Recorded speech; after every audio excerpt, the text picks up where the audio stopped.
Hello, they certainly know how to have a party in Paris.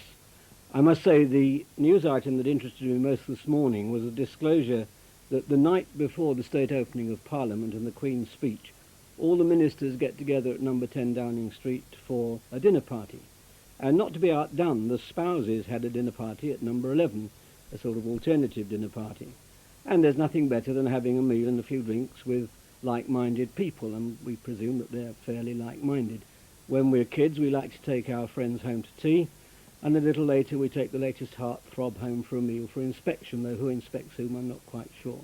Nothing wrong with food and drink with one's friends. Some people get uptight about it a bit today because half the world is starving. Well, Jesus told a pretty disturbing story about a man who ate too much while a poor man languished at his gate, and he got his comeuppance. But this didn't stop Jesus from having tea with a crook and going to a wedding party where he made the wine flow pretty freely. It seems that he could eat and drink and be merry. Eat, drink and be merry because tomorrow we die, meaning that make the most of it because death, curtains, etc. Quite an intelligent and respectable belief. It was well put by Robert Newton, I think it was, in the wartime film This Happy Breed. His wife had lost her sister and was dabbling with spiritualism, and he said, "Ada, she hasn't crossed over, she hasn't crossed the river, she hasn't passed on, she's died."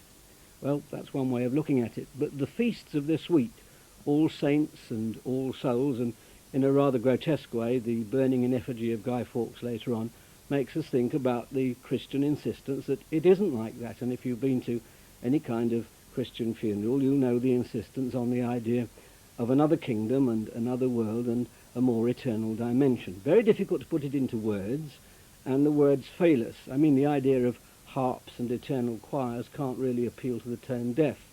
And one of Oscar Wilde's characters said that if he had to choose between this world and the next and Australia, well, from what he said about Australia and the next world, he'll stick to this one.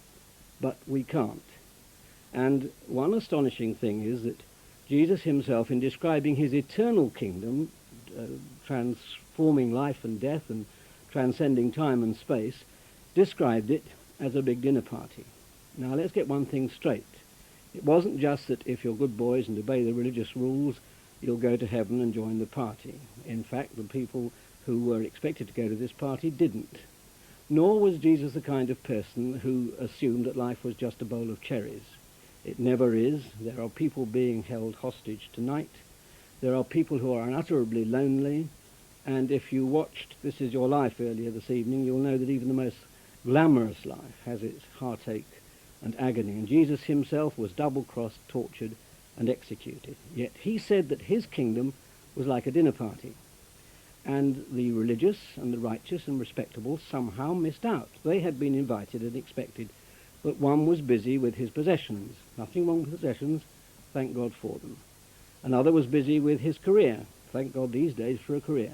And another with his wife and family and personal relationships, and they make life worth living. But somehow they missed out on the party, on the big dinner feast. And the people who got in were the no-goods, the bums and the loafers and the layabouts, as one modern translation puts it, whom Jesus said would enter into his party before the religious leaders, because maybe their priorities were a bit more sensible. They knew their need.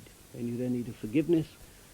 They knew their need of love, and their need perhaps to forgive and to give love and to catch a glimpse of the ever-living and the ever-loving Jesus, who saw at the heart of his kingdom celebration, not letting the good spoil the really great. When I was young, I was lucky to be taught at college by the great literary critic F.R. Leavis, who used to annoy us all by tearing our favourite poems to pieces. He used to argue that there wasn't time for good books, only for great, and he used to get us down by describing our favourite poems as good but not great.